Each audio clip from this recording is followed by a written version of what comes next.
Hey everyone, hope you're doing well. We'll just let the music play out on this one.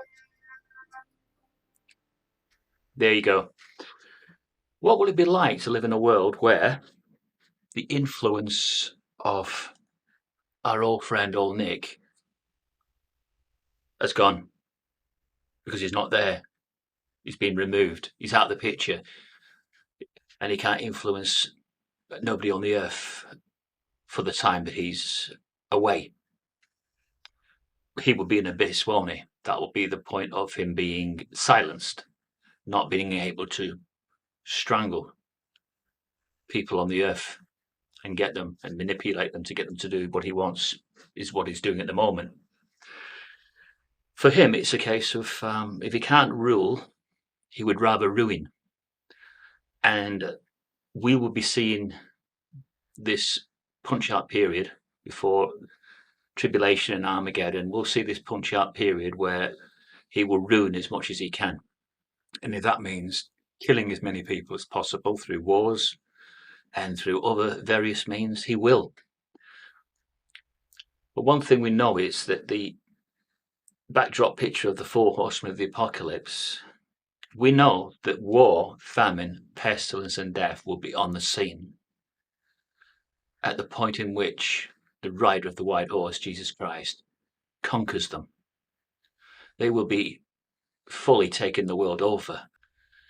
But when he's gone and we come under a different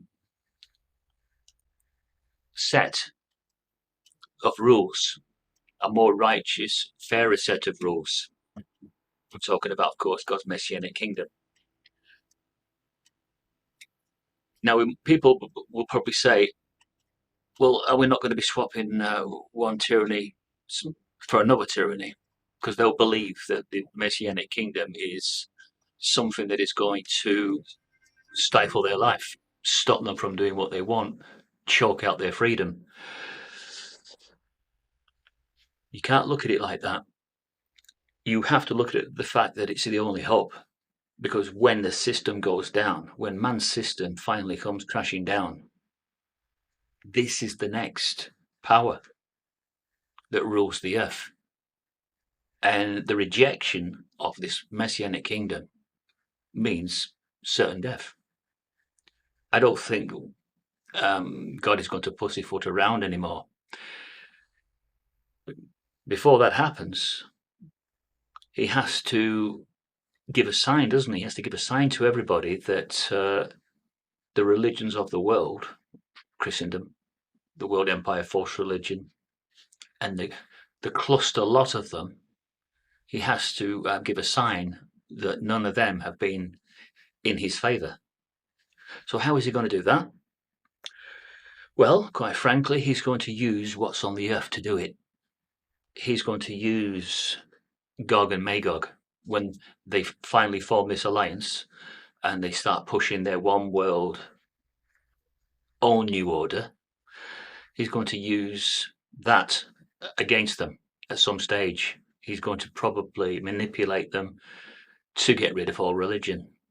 This is something that I believe that was going to take place a long time ago, but it has to happen within a schedule of plans, doesn't it? What we call a composite sign. It happens when everything is still going on in the world: war, famine, pestilence, and death. And during that time, there'll be an opportunity then for the United Nations, if they are the image of the beast of Revelation, the disgusting thing that causes desolation, there'll be an opportunity for them to be manipulated to the point where they will push for their one world government. And there's evidence that they're doing this now. The shutting down of they call dissenters. We're seeing it now. This is in preparation for when they finally unleash this one world government, where they come together in a clustered alliance group, all the nations. I know you can't envision this. I know you're thinking this is impossible. There's no way that Russia and the United States, Great Britain, Australia, Germany, all the powers that be, China, North Korea, all of them. I know you're thinking, how can any of them get together and form an alliance? Well, I'm afraid they do. Now, whether this is some kind of smokescreen for the new one world government, I can't say.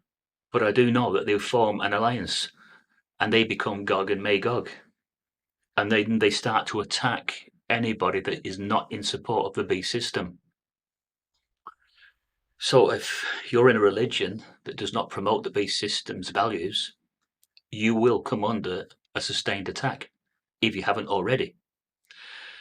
For anybody that's promoting the Messianic Kingdom in the final last days, they will come under an attack, because Satan is going to do his very, very best for people not to find this kingdom, for people to stay under his control.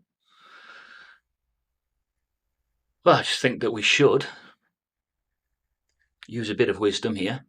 I think we should find out that if there is a road to life, then it makes sense to believe that not many people will be on it. So if the majority of the world is on the broad road to destruction, which for me seems quite logical, then you have to look for whatever small group is out there that is resisting against the beast system. Now, I don't know who they are. There could be anybody, of course. But you have to look for that small group that stays away from going to war and stays away from promoting the political values of the world.